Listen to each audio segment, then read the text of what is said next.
اعوذ باللہ من الشیطان الرجیم پناہ مانگتا ہوں میں اللہ کی شیطان مردود سے۔ بسم اللہ الرحمن الرحیم شروع اللہ کا نام لے کر جو بڑا مہربان نہایت رحم والا ہے۔ الرحمن علم القرآن خلق الانسان علمه البیان۔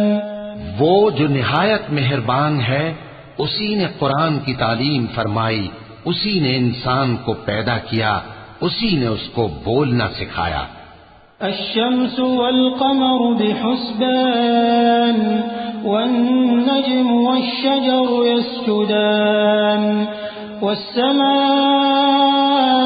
رفعها ووضع الميزان ألا تطغوا في الميزان وأقيموا الوزن بالقسط ولا تخسروا الميزان۔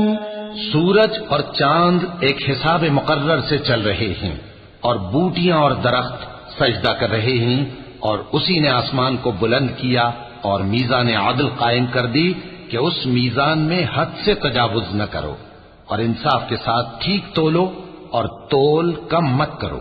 والأرض وضعها للأنام فيها فاكهة والنخل ذات الأكمام والحب ذو العصف والريحان فبأي آلاء ربكما تكذبان۔ اور اسی نے خلقت کے لیے زمین بچھائی، اس میں میوے اور کھجور کے درخت ہیں جن کے خوشوں پر غلاف ہوتی ہیں، اور اناج جس کے ساتھ بھس ہوتا ہے، اور خوشبودار پھول۔ تو اے گروہ جن و انس، تم اپنے پروردگار کی کون کون سی نعمت کو جھٹلاؤ گے؟ خلق الانسان من صلصال كالفخار وخلق الجان من مارج من نار فبأي آلاء ربكما تكذبان۔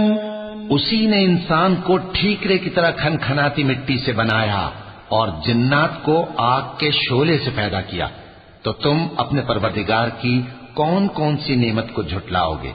رب المشرقين ورب المغربين فبأي آلاء ربكما تكذبان۔ وہی دونوں مشرقوں اور دونوں مغربوں کا مالک ہے، تو تم اپنے پروردگار کی کون کون سی نعمت کو جھٹلاؤ گے؟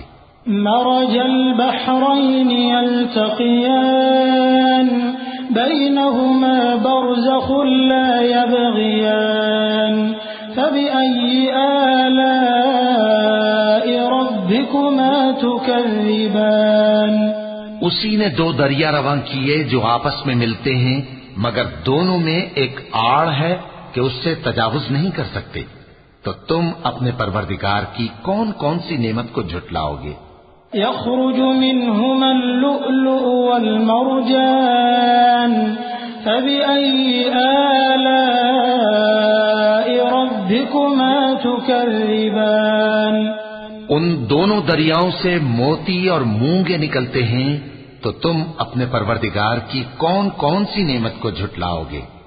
وَلَهُ الْجَوَارِ الْمُنشَآتُ فِي الْبَحْرِ كَالْأَعْلَامِ فَبِأَيِّ آلَاءِ رَبِّكُمَا تُكَذِّبَانِ۔ اور جہاز بھی اسی کے ہیں جو سمندر میں پہاڑوں کی طرح اونچے کھڑے ہوتے ہیں، تو تم اپنے پروردگار کی کون کون سی نعمت کو جھٹلاؤ گے؟